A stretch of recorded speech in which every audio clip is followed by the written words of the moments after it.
Welcome to the Nerd Party.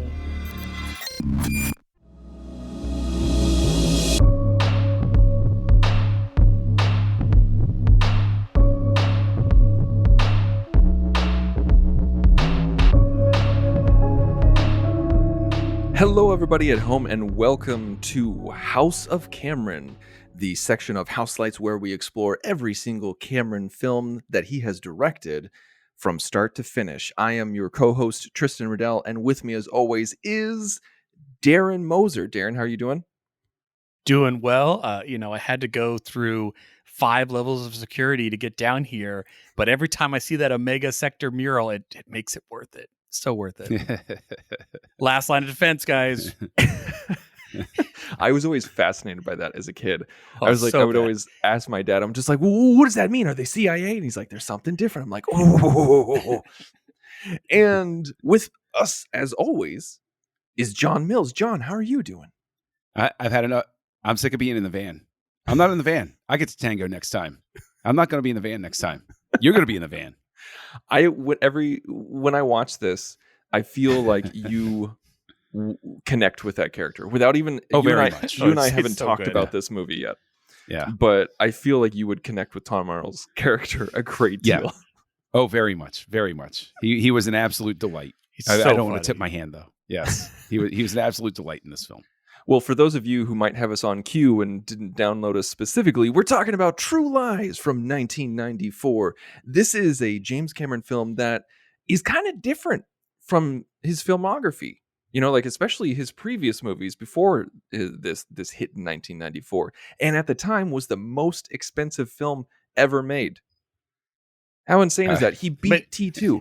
I mean, he keeps I don't beating know that how. record. It's like he's setting it up. Like, I wonder when I'll beat it again, because it's always going to be him. Yeah. It's like Jordan trying to better himself in the 90s. It's like, oh, win another championship. Sure. Well, you say it's different, Tristan, and it gave me the thought that, it made me think of like 1941 as like quote unquote Spielberg's comedy. This is like Cameron's comedy. I mean, it's But like a good version. yes. I mean, it's chock full of action and Arnold and another Arnold, and it's great, but it has a lot of humor in it, like a lot of fun lines. You could tell there were a lot of scenes where, like Tom Arnold, just had multiple takes of saying different things, and they just picked whichever one they liked best. Yeah, this is one of those times when improv is done well, where you can tell that was probably an improvised line, but it didn't make in any comedy from like 2000 to 2009 basically was 75% improv, and you could absolutely tell. With this one, like when Tom Arnold was saying like, oh, I remember the first time I was shot out of a cannon, like you knew that was probably like his ninth choice. But yes, True Lies 1994, you said it, Arnold Schwarzenegger, Jamie Lee Curtis, Tom Arnold, other people, and other people, starring lots of actors.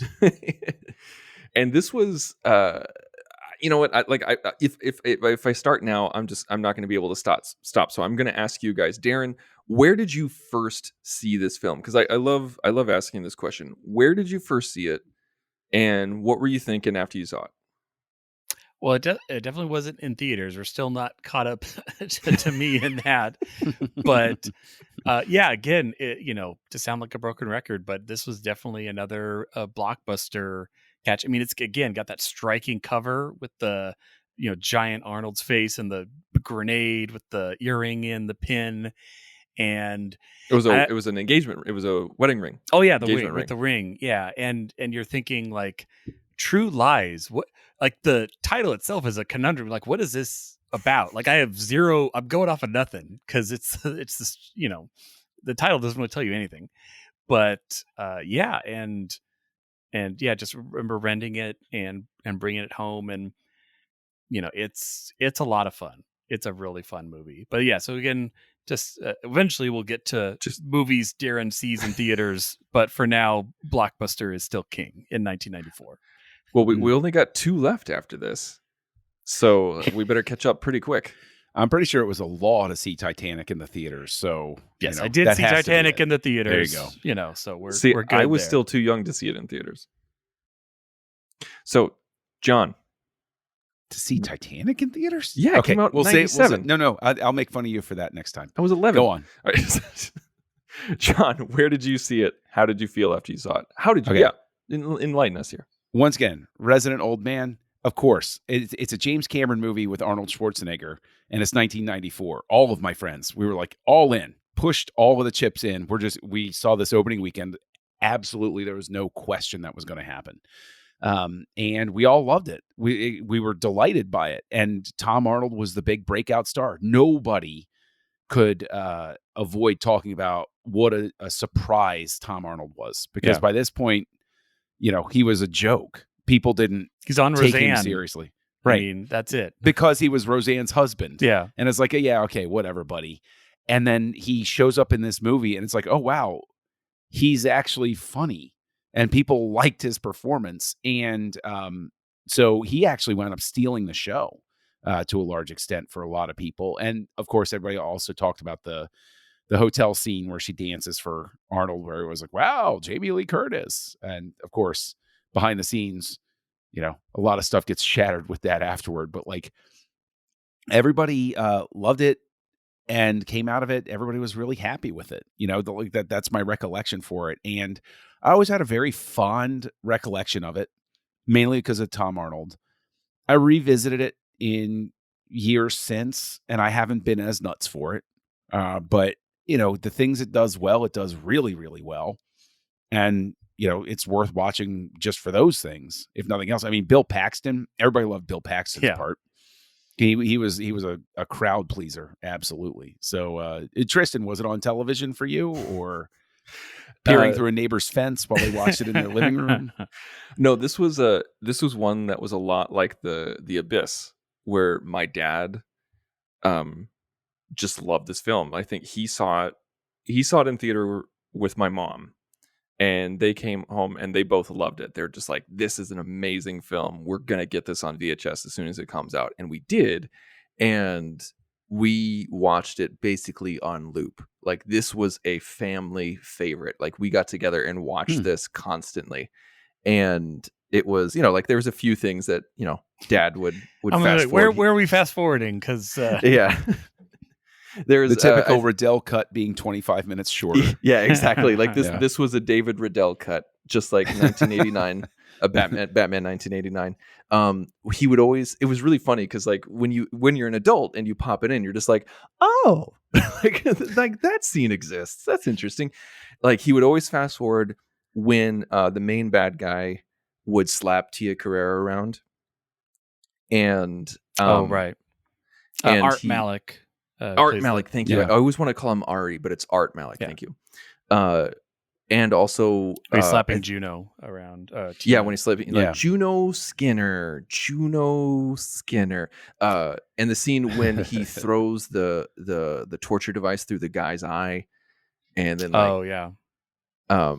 which totally looks real. It's totally real. Yeah, that is the best prosthetic work I've ever seen in my life. Yeah. And of course. The dancing scene. Yeah, the striptease. Everything else was pretty much fair game. But so like I've seen this movie. This is probably I'm not a top 10 of my favorites, but a top 10 that I've seen the most in my life. I really do think that it's up there, like with how many times I've seen Star Wars as a kid. Wow. Yeah, wow. Honestly, that's a lot of true lies. Yeah, and did the lies ever get more true? They got more transparent. But John, you mentioned Tom Arnold. One thing that I didn't really know Tom Arnold from anything. This was my first and pretty much only exposure to Tom Arnold. I never really saw him in anything else. Like, I didn't really watch Roseanne, so I caught him a time every once in a while. But the studio didn't want Tom Arnold, and James Cameron was just like, nope, this is the guy. I trust him. I believe in him. His chemistry worked with Schwarzenegger. Exactly. Yeah. That's the thing, is that like Arnold and Tom were like, immediately their chemistry worked, and Tom Arnold really didn't think he was going to get the role. He even offered, he's like, do you want me to audition for like a smaller role? Like, he had zero confidence, and James Cameron just absolutely loved him, to the point where he threatened to take the movie to another company Wow. if the studio didn't let him use Tom Arnold. And he just absolutely went to bat for him. And all for the better. I mean, we Yeah. we all love his portrayal. Yeah, absolutely. So, Well, I mean, and that move is going to get a lot of loyalty from the actor, right? Yeah. He knows Cameron went to bat for him. He's going to show up to work every day. He knows what James Cameron went through to get him the role. He's going to prove to the world that there was a reason for him to go to bat for, And he brings for it. him. Oh yeah, no, absolutely. And that's the thing is, I cannot think of another Tom Arnold performance. Period. Full stop. This is it. You say Tom Arnold, I think of True Lies, and unfortunately, I think of the first 20 minutes of Soul Plane, because that's as far as I could make it into that movie.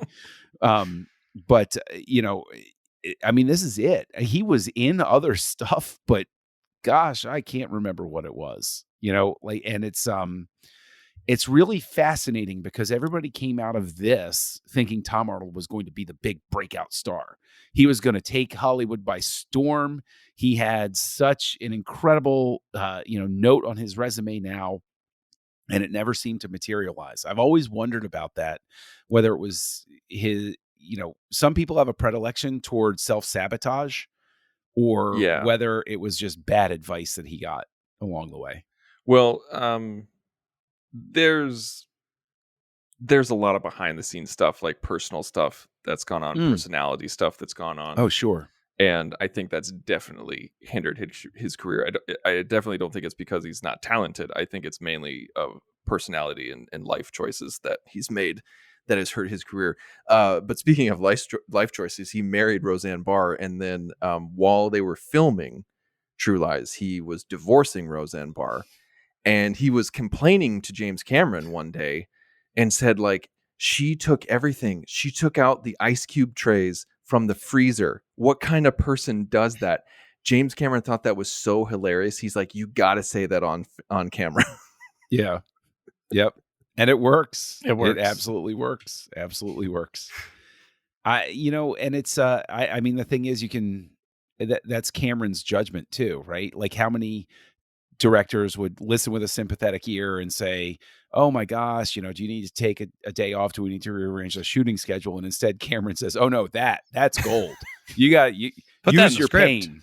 Yeah, exactly. And that's the thing, is like, that's the big argument for, like, the Stanislavski method and stuff like that, is like, use your real experience to inform your character, sort of, and they literally do that. So, maybe his performance was also something of a catharsis for him. It gave him somewhere to pour out all of that energy, and distract himself from those sorts of things. He keeps all that joy in the character in a Cameron movie. I mean, I'm sure there were a lot of takes and a lot of pressure, because that seems to be the run for that's just what you get when you're in a Cameron picture. But he always comes across, and I can't imagine anyone else, in that role, at least in '94. No.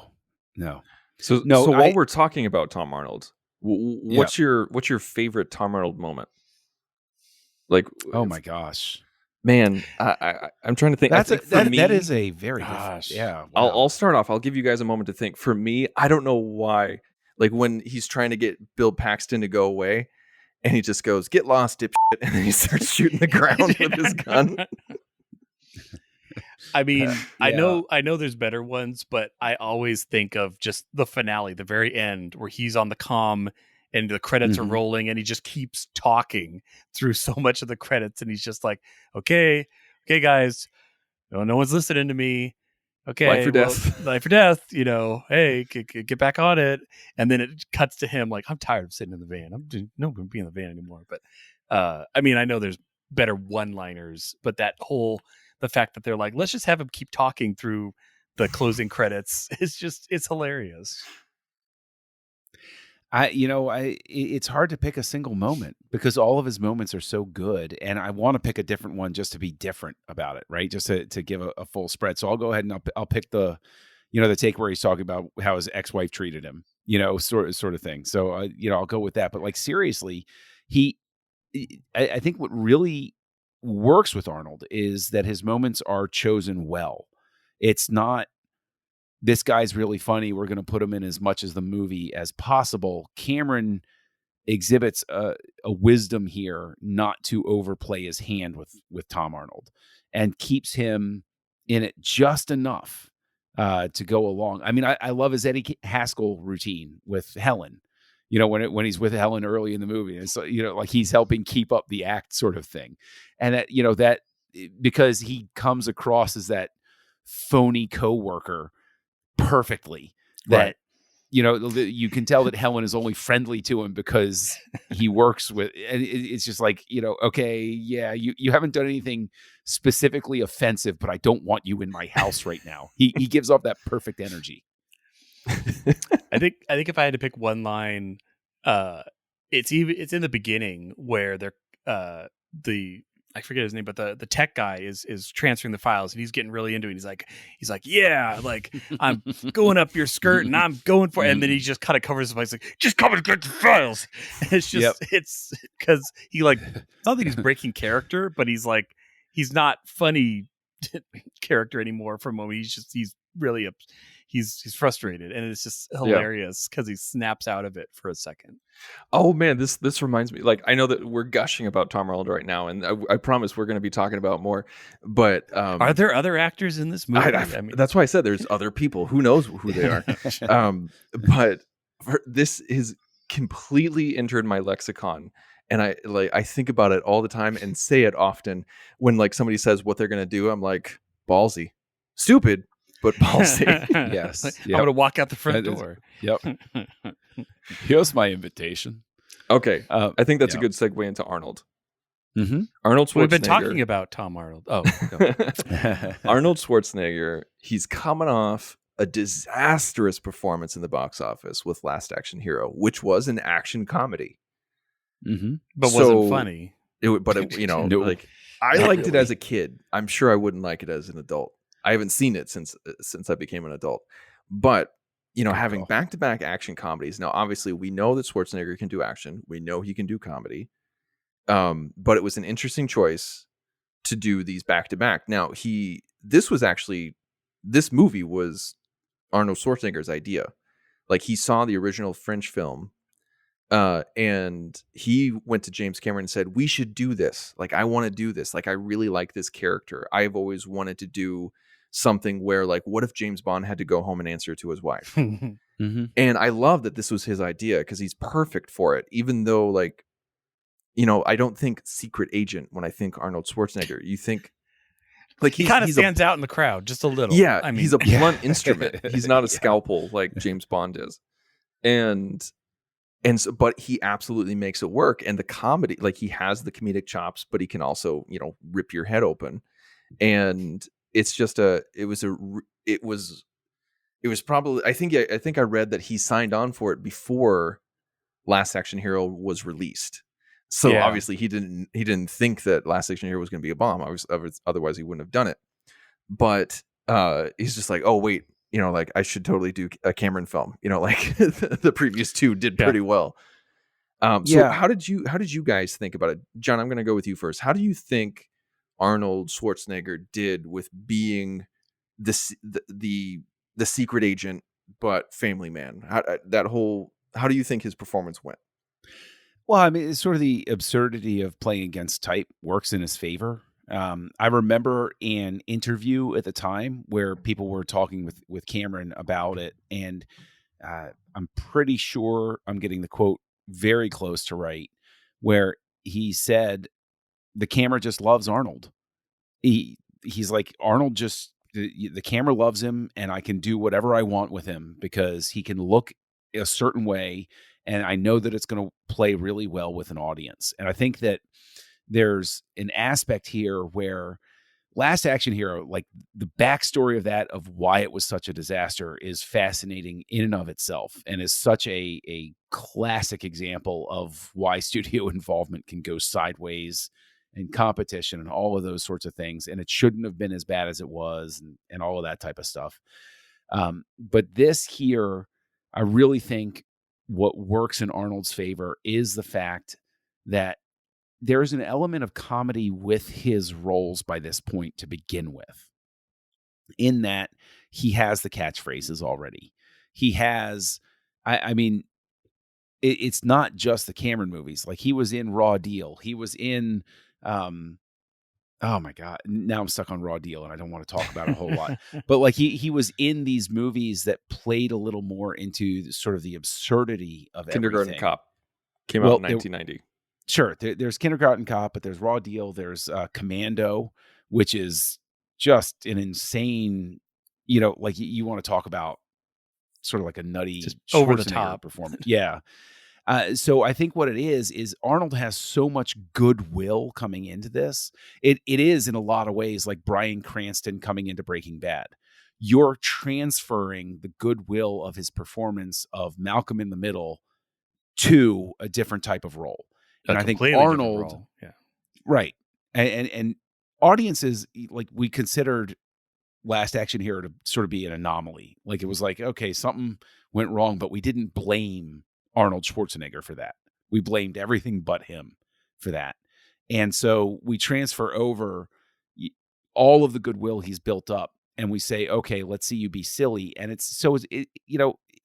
was fun to see him, sort of like stretch out and be something a little bit different. I will say that probably what works to his advantage is you can see this movie being made in a different circumstance where you get somebody like a Michael Keaton or somebody like that, and you're not going to believe the action scenes as much. Whereas this can work as an action movie that has comedy. This is very much in the sort of Roger Moore, James Bond mold. The earlier Roger Moore, James, not View to a Kill, but like the earlier Roger Moore, James Bond, which is sort of like, this is all sort of a little bit dumb, wink, wink. Okay, let's just have some fun because you like the lead actor sort of thing. So I think that's what really works in Arnold's favor throughout the movie. Darren, how about you? I think, yeah, Arnold works great. I think as a whole, the fact that they make the movie larger than life and fantastical. Like, I mean, we joke about Omega Sector, and it's because it's so ridiculous. It's so over the top.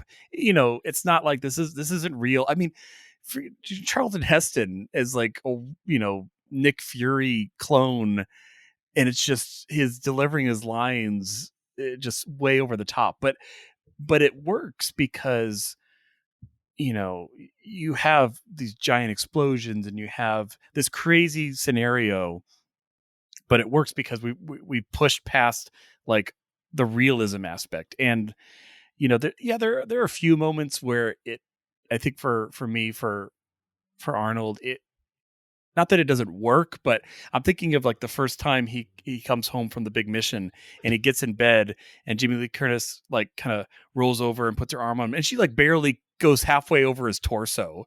Like, and I'm just thinking, I'm like, dear God, this man is massive. Like, I just looked it up. Tom Arnold is 6'1" and he looks small compared to Arnold. Like, Arnold is just huge.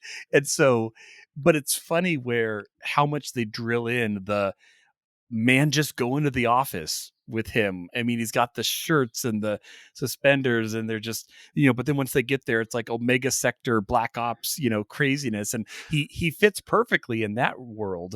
It's the funny moments when, he's playing, Harry Tasker, the everyman, and it's just like, it's like, like when we talked about in Terminator, like him being the original Terminator concept of the everyman that blends in. It's like, no, that doesn't work for Arnold. You're a bodybuilder, dude. One thing that actually you mentioned that like he fits in the world of Omega Sector. This is just one little thing. I'm not contradicting you, but there's one moment when he's in Omega where it just screamed ridiculous to me. It's the tiniest moment, and if you blink, you'll miss it.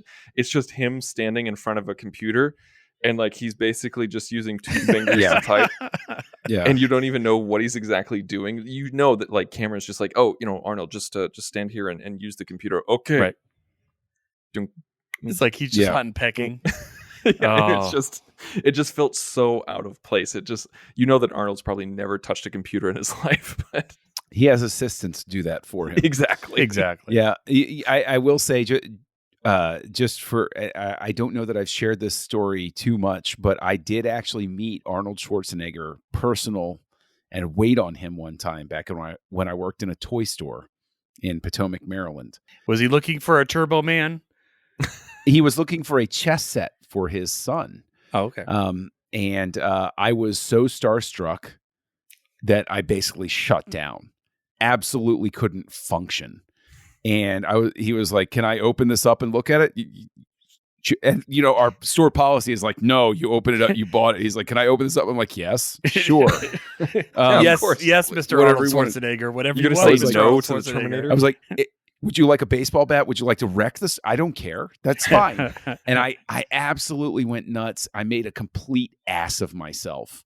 But all that to say that he's not as tall as he seems on screen. It's very strange because I'm 5'11", and we were about comparable in height. Now, keep in mind, by the time I met him, he was a little bit older, and you sort of shrink through age, sort of thing. Yeah, just to share that. He's a nice guy, though. Very nice guy. He always seems like a nice guy. Yeah. Okay, I want to touch on a little something that both of you have talked about, is the absurdity of it, like the fantastical nature of it, and how they're just getting past realism.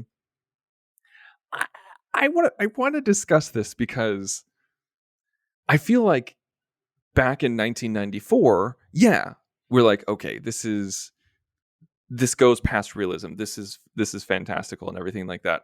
But if you look at what we've been exposed to since 1994, look at the Mission Impossible movies, which are basically science fiction films now. True. Or the Fast and Furious, like we're not even going there. Yeah, exactly. Like, don't you dare speak ill of the Fast franchise. Don't you dare. I mean, how can Justice you for Han, when they're all about family? Like that's the root of it. Family, it's the heart of it. That's the root. That's the heart of it. Yeah. So you can't make fun of it because I don't have friends. I have family. Yeah. Remember that. But like you look at all of the action films and the comedic action films and like modern superhero films, which it's all sci-fi. It's all sci-fi. And so when you look back at True Lies, it's almost quaint. Like when That's the true. Harrier jet backs up into the into the skyscraper. Like when you think about all the other stuff that happens in all the movies that we've seen, you're like, oh yeah, that would never happen in real life. But like your brain kind of goes, nah, I could see that happening, And so I feel like this is more rooted in reality than most modern day stuff. Which you think would be the opposite. Sector. I mean, no, I know. No, I see what you're saying. Well, it's just the CIA with a different name. That's all it is. Well, no, okay. Don't go down this rabbit hole, man. I'll take you down there, and we'll come back. And Come on, don't take me too literally here, okay? No, I know. See, what's nuts, and the thing that I hate is a box that I know I'm stuck in. I don't know if anybody else is, but how many times I'll watch a movie like this, and as I sort of, disconnect on that more sort of like analytical sort of level because I've seen the movie so many times. But when I watch a movie from 1994 like this, which at the time I was like, wow, that Harrier jet backed into that. Oh, look, it's taking off and it's going over. Oh, they blew up the bridge sort of thing. And I'm sitting there and there's a dead part of me inside that's saying, oh, they do that with CG now. Oh, that's a CG shot now. Oh, there's no way they do that way. Oh, no, like it's and it's really crazy because Cameron's own, filmography is a testament to the evolution of filmmaking in the technical sense, because there are still a couple of rear projection shots in this movie too. Yeah. And I'm like, I can't see Cameron doing that now for love or money. Like I could offer to fund his entire movie if he used rear projection. He'd tell me to go pound sand. Like it's nuts that it's survived this far into his filmography.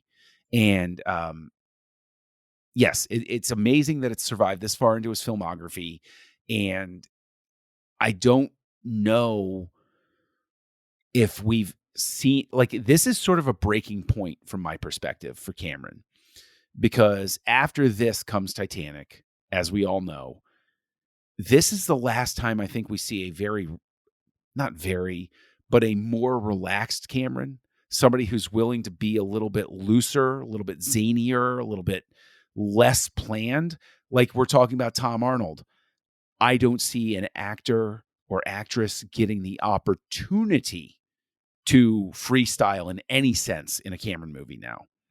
And I think it's a shame, because this shows that he can get that out of not just Tom Arnold, but an Arnold Schwarzenegger. Jamie Lee Curtis wasn't, I mean, she'd been in comedy before this, but this is a different type of comedy role for her. She's been in Blue Steel. Well, she was in Trading Places, right? And but A Fish Called Wanda. Yeah. Right. No, she'd done comedy, but like not comedy quite like this, right? Oh, okay. Yeah. He gets a different type of performance out of these actors, and that works very much to the whole movie's benefit. And it's just interesting, because this is the last time I think that we see a James Cameron that's willing to be a little silly about everything and take himself less seriously than he needs to.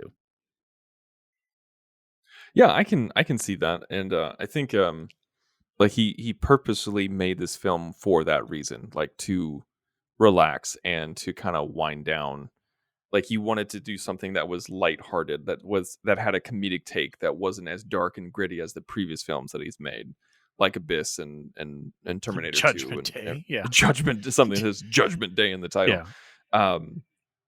And I think it worked. I think it was something that really, like he delivered on what he sought out to do, and considering we only have two movies left, I think you're absolutely right, John, and we're never going to get another Cameron film like this, because he says that he's done making movies. It's just he's in the Avatar game now. Mm-hmm. Like he said, he's like I'm done. If it's not an Avatar film, I'm not making it. Which was a gut punch to hear. Well, Yes. and we almost got the sequel. I know there was a lot of production going, and so you had Titanic in 97, and then in like 2000, early 2001, you were gearing up for a True Lies 2 or whatever they were going to call it, but then you have 9/11, and Cameron's basically said terrorists aren't funny anymore. Like you can't do this kind of a story, and basically I think I don't think it's ever, I mean, we're decades past that now, but at the time I think he just closed that door. But that would have been, it would have helped round out the end of the end of his career, because you would have had Titanic and then True Lies 2 and then Avatar, instead. Right. Like he almost missed a decade, in between 97 to 2009. That's insane. That's such a huge gap. This would have fit right in there. Mm-hmm. Yeah. It's true. And what's interesting is the fact that the terrorist angle is even treated comedically, because I mean, he's hanging on a Sidewinder missile on a carrier. Yeah. Like it's interesting, because I think it's very reflective of the Cold War had ended, the Berlin Wall had fallen. And so I think that what there is not just a difference in scale and impact, but also the fact that like in the 90s, there was very much that vibe of nobody can beat, quote unquote, the good guys. We won. Okay, let them try their best. We're always going to figure out a way to do it. Like even in this movie, they actually set off a nuke, and it's like, they set off the nuke, and that's still a really bad thing. If like the good thing they chose an uninhabited, like what if they hadn't chosen an uninhabited island, Right. But like if you're close enough that like it's stirring your hair, I hate to break it to you, but probably some people should be examined and, quarantined afterward. But hey, that's just me. But like it is very different. And I think it's very reflective of its time. I think the better question is, do you think we could come back to a True Lies 2 now? Like if Cameron did say Avatar is a one-off, I still don't think there's any way that True Lies 2 would happen. I think the 90s were just a different mindset with regard to that stuff. Too much time has passed. I think and the actors we're are in a post-24 world. I feel like that's all that in the realm of terrorism. I think that's all that you're going to get, and that's not a criticism. I'm not saying that's a positive or a negative. I think it's just we're just stating how the world was in the 90s and how it is today. And when did The Siege come out? Oh, that was 95 or 96, I think. I saw that in the theater too. That was a good movie. That is a good movie. Not enough people have seen that movie. Like I completely agree. That feels like a post 9/11 movie that was made before 9/11. I still remember 98. 98. Oh, it was that late? Yeah. Really? With Denzel Washington? Right. Yeah, Denzel Washington and Bruce Willis. And I still remember I remember the scene where he's giving I remember. Yeah, that was George Clooney and Nicole Kidman, yeah. right? Yeah. Yeah, so it was on everybody's mind, but there was very much that, let them try. We're not going to get Air Force One, sort of thing. Executive Decision. You have a lot of terrorist movies, but it's not like that anymore.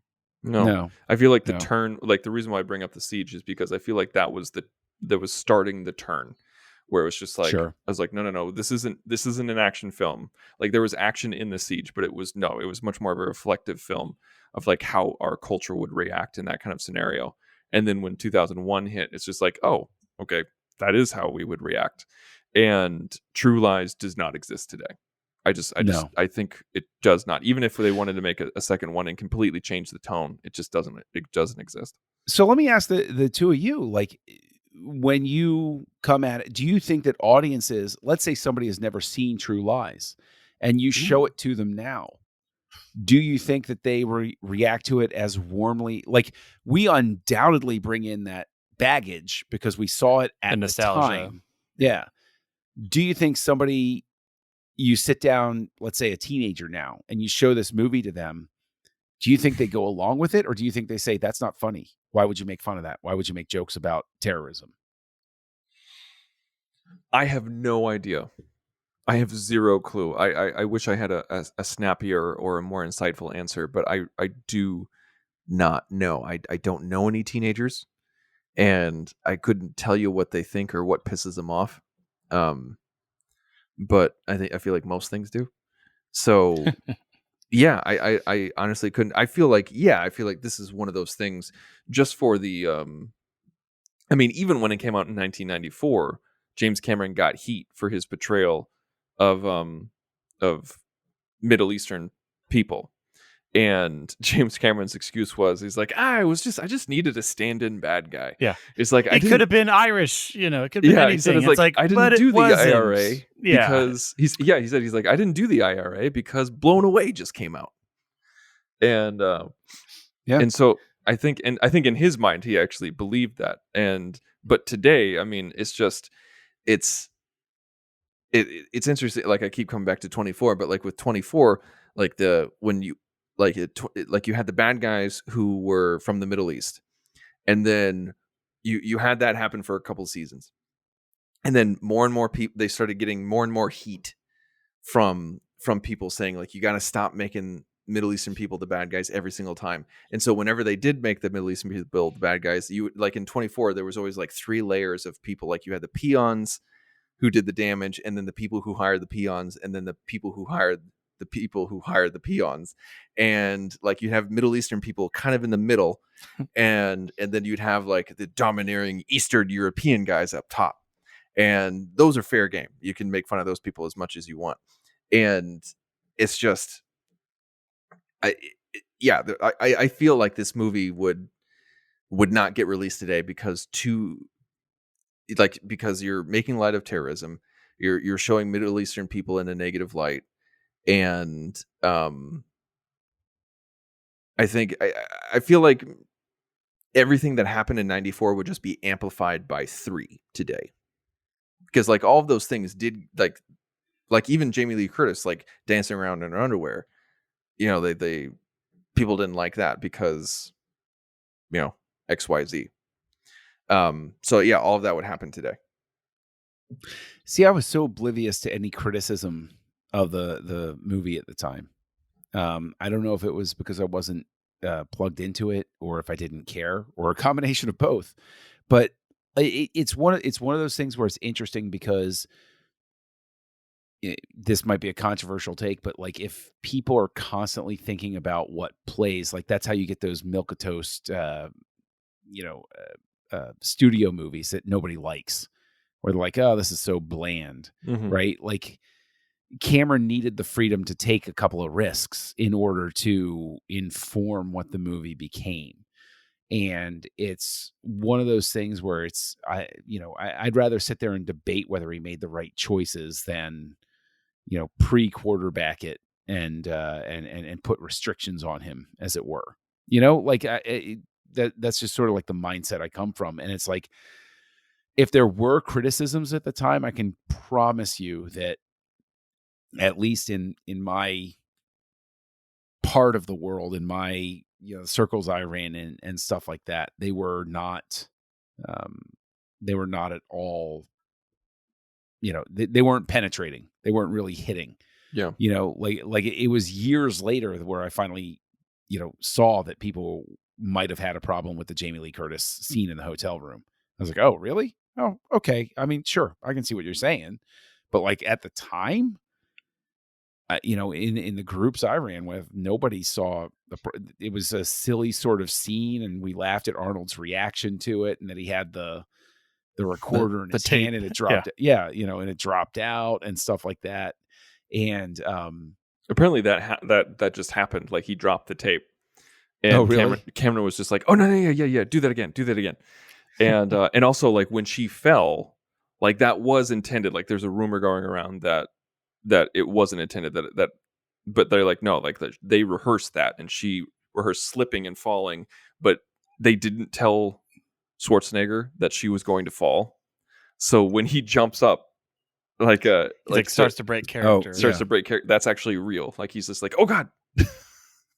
See, that's good. But and the thing is, when you look at it in the context of, you subtract the stuff where it's really about reconnecting with a spouse that you've lost connection with, right? Like keeping not just keeping secrets, but like everything is surface for them.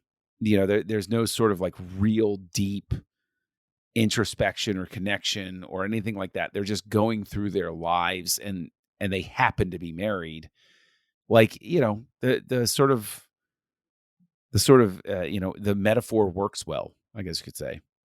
Well, in that scene, I mean, at the end, he's gonna tell her he's a spy, basically. Like I don't know how else he could explain why he's there in the hotel room, but before she clocks him with the phone, it was obvious his intent was to break cover and be like, okay, I'm gonna tell you the truth. Like that's important. And obviously, as good writing goes, it doesn't go according to plan, which makes the story more interesting. And the reveal is not in his control after that. Yeah. I feel like I know this, like as I was watching that scene intently, I feel like I would have, you think a spouse would recognize their silhouette. Yeah. Yep. An Arnold silhouette, like yeah. Wow, that person over there looks like a Mack truck parked in front of a window. She walks in and she's like, Harry? Yeah, like, Harry, is that you? Right. And that's the thing too, right? Is like, yes, now it's silly to say this, but like in the real world, it's like she walks in and all the lights are on, and Harry's like, hey, surprise, guess what? It was me all along. Right. Sort of thing. He's got the Kirk eye lighting on at that moment. It's fantastical, but that's all right. For sure. It. So I'm going to pit you two against each other. So Darren, I want you to discuss what works in this film. Not necessarily what you think is best, not what you necessarily like or dislike, but tell me what you think works about the film. And John, I want you to discuss what you think doesn't work with the film. Again, not what you necessarily dislike, but what you think doesn't work.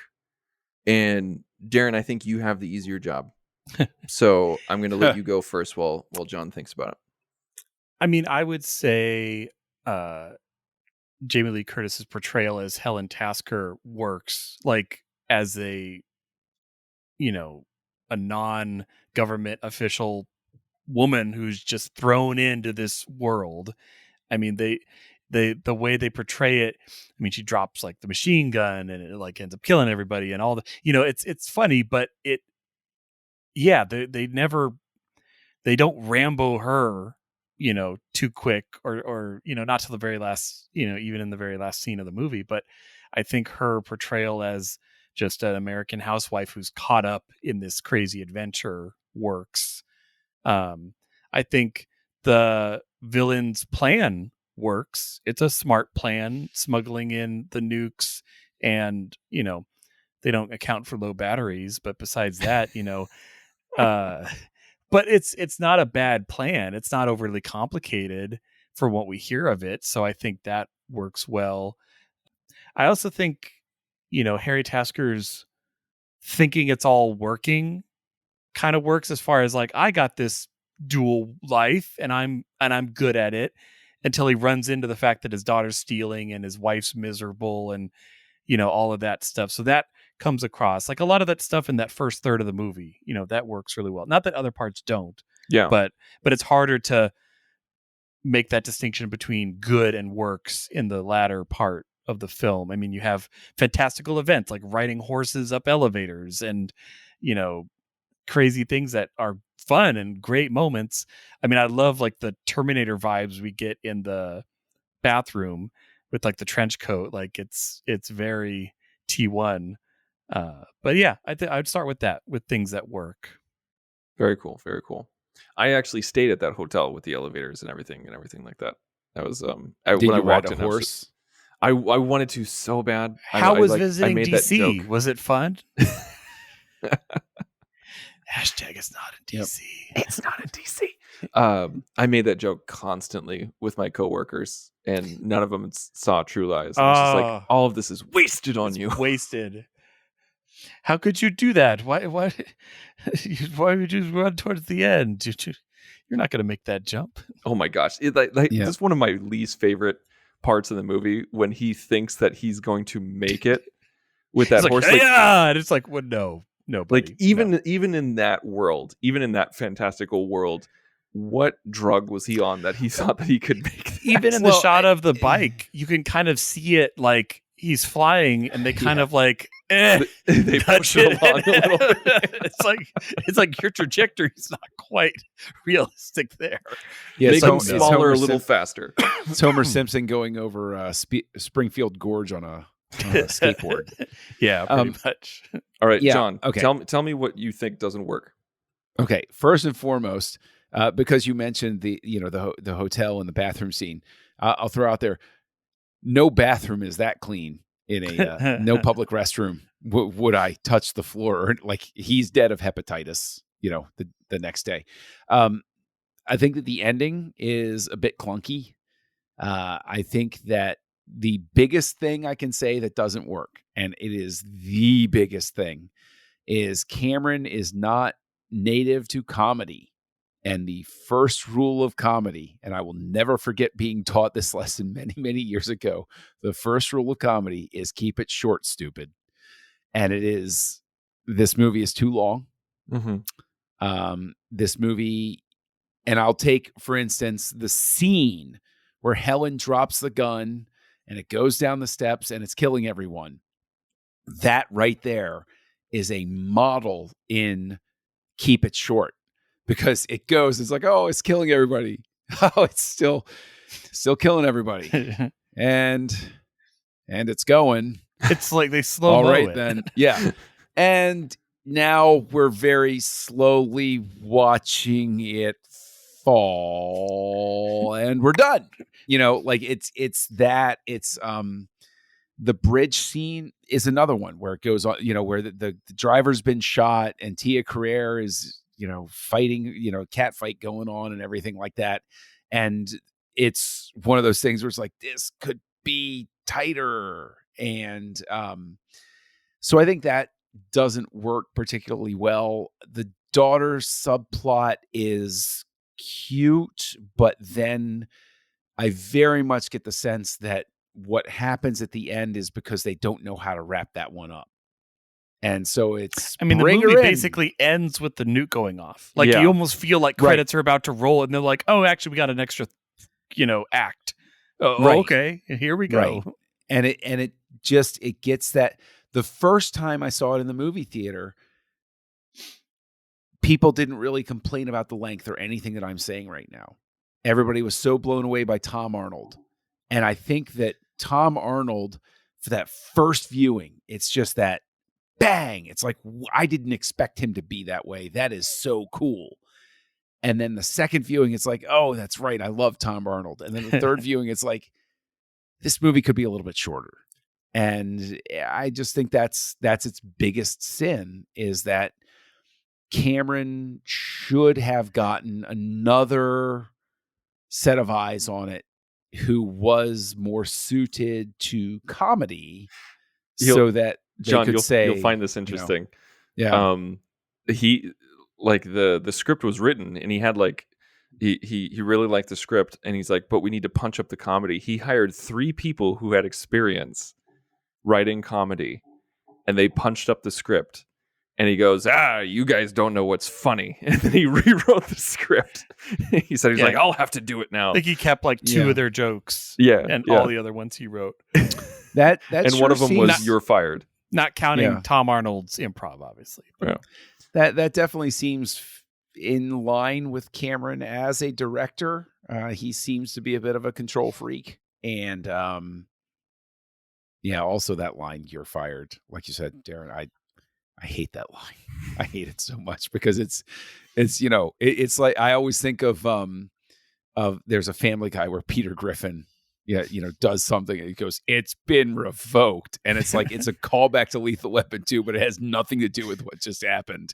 And you're like, oh, okay, I get it. And even "You're fired," like that has nothing to do with anything. Like he's not a businessman. He doesn't have that kind of relationship with him. It's like, it's because of Terminator is the only reason. No, he's firing the weapon. He's firing the missile. Oh, it's not. No. Okay, sure. No, I guess. Defend it all that you want to. You're wrong.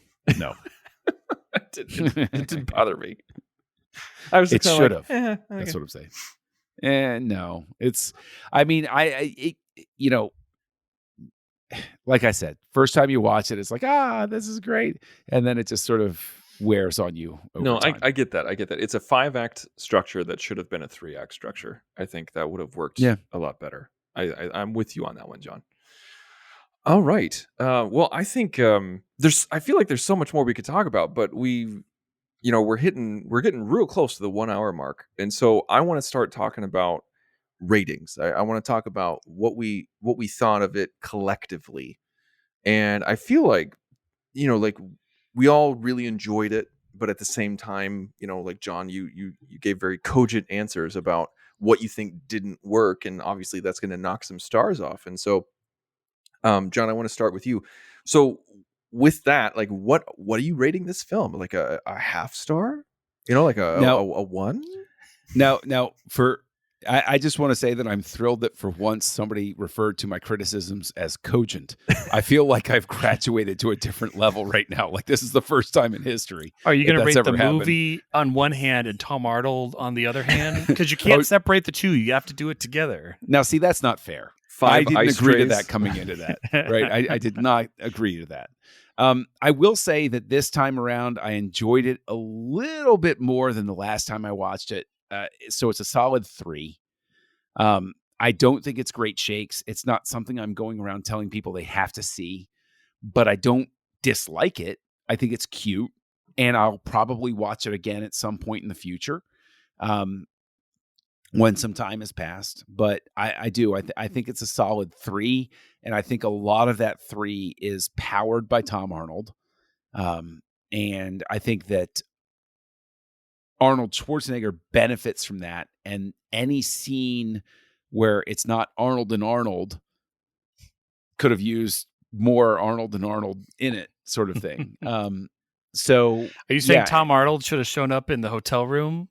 Like, I think Tom Arnold should have been in the chair, and we found out that Helen wanted to have an affair with him. Oh, wow. No, that went dark. No, I don't think that went the direction you expected it to. No, see, the thing is, I've totally undone the cogent compliment. You did. So I take it back. You should. You should actually, and never issue it again. I would say though, but solid 3, should have been a shorter film, but enjoyable. Darren. Yeah, I mean, True Lies. It's different. It doesn't follow that exact same mold of his other work. I mean, every piece of Cameron is vastly different from each other, but it is a really enjoyable movie. I mean, we've gushed about Tom. We've probably said the word Tom Arnold more than we've said Arnold Schwarzenegger this entire review. So let's remake the cover, and it's just him with his wraparound sunglasses and suspenders. It's just that's the cover now. But yeah, I give this movie 4 Tom Arnold sunglasses, because even through its faults, it's an enjoyable ride, and I think that you can forgive a lot through the fact that it is entertaining. It puts Arnold in these great moments, and Jamie Lee Curtis's acting, it's just stellar. Like, she sells the role so well. Did we need a daughter? Even if we needed that final act, not really. But again, going without half steps, I give it a 4. I give it a 4 as well. I think this is a great movie. I think it's so entertaining. I have the nostalgia factor is so high for me that it's hard for me to separate. But at the same time, like John, I agree with you, and I think that's why I knock it down a full star for me, because it just the middle of the movie, you start asking, like, if you never saw this before and you're at the middle of the movie, you're like, what are we doing here? What's this about? Like, is he still chasing after the terrorists? Is that still a threat? What's going on? Because you feel like you have terrorist bookends smashed together with a love story. And, James Cameron says, it's first and foremost a love story. No, it's not, Jimmy. Like, it's it's an action comedy with a love story. It's a love story between Tom Arnold and Arnold Schwarzenegger. And their amazing work relationship. And so I think that I feel like if you got rid of the daughter, and as much as I like kill your darlings here, because the Harrier scene is so much fun, it's so cool. You don't need it from a story standpoint. You don't need it. And I think, like, trim up the middle, like tighten the middle a little bit, where the whole Bill Paxton really needs to be condensed. The Jamie Lee Curtis / Bill Paxton stuff really needs to be condensed. You could get this under 2 hours easily, and just it'd be really, really snappy. But at the same time, all the rest of the material is fantastic and entertaining and great, and so that's why I'm giving it 4 stars. Okay. John, you look like you were about to say something. Oh, no, I was just going to say that I think that really you solve it all. I think you've hit on it, is that the real ending of this movie is the nuke going off and him kissing her. And then a great ending after that, however else you've moved some other stuff around, is him saying, okay, got to go off and save the world again, something like that. Yeah. And then maybe you have, fade out and come back in and you find out she's with him or something like that. It's a really long coda. Like, really long. Like, God, it's like a whole act of the movie long, but it's, it's there. Yeah, I feel like, John, you've said this before, because some people might be saying, like, well, if you're criticizing it so much or you have that much you want to change, how could you give it 4 stars? John, you've said many times, when the other stuff really works, you can forgive a lot. And I think that's what I have no recollection of ever saying that, but I thank you for giving me credit. So many times. It was so cogent. You said it like you said. Go it to the like, tape. Now, see, you're using your college boy words again, okay, and it's really messing me up here. All right. Well, thank you guys so much for listening. Please go to thenerdparty.com for all of our other stuff and for all of our backlogged episodes too, where if you want to hear the rest of Cameron or Fincher or Nolan, go to thenerdparty.com/houselights, and also send us a note, send us an email. Let us know how you think we're doing, or which director you want us to do next. Please, please, please. We've got a few suggestions, and we will add them to the queue as much as we can. And you can go to thenerdparty.com/contact, select Houselights, and then fill out the form, and that's how you can talk to us. You can also find us on social media at facebook.com/thenerdparty, or on Instagram at the Nerd Party or on Twitter at Join Nerd Party. Please, please, please. Also, if you could write us a review, that would be fantastic by going to iTunes or Apple Podcasts, whatever the hell it's called. Write us a review, and we'd be forever grateful if you did. So, Darren, where can we find you on the interweb? They can find me at drsci-fi.com, DRSCIFI, as well as here on the network talking Star Trek on City Alpha 3. John. Kessel Junkie, KESSELJUNKIE. Connect with me over on Letterboxd. I'm also trolling around different places on social media under that name. And you can find me here on the network, co-hosting a Star Wars show called Aggressive Negotiations with Matt Rushing, where we have a lot of fun week to week talking about Star Wars in hopefully a cogent way. And what about you, Tristan?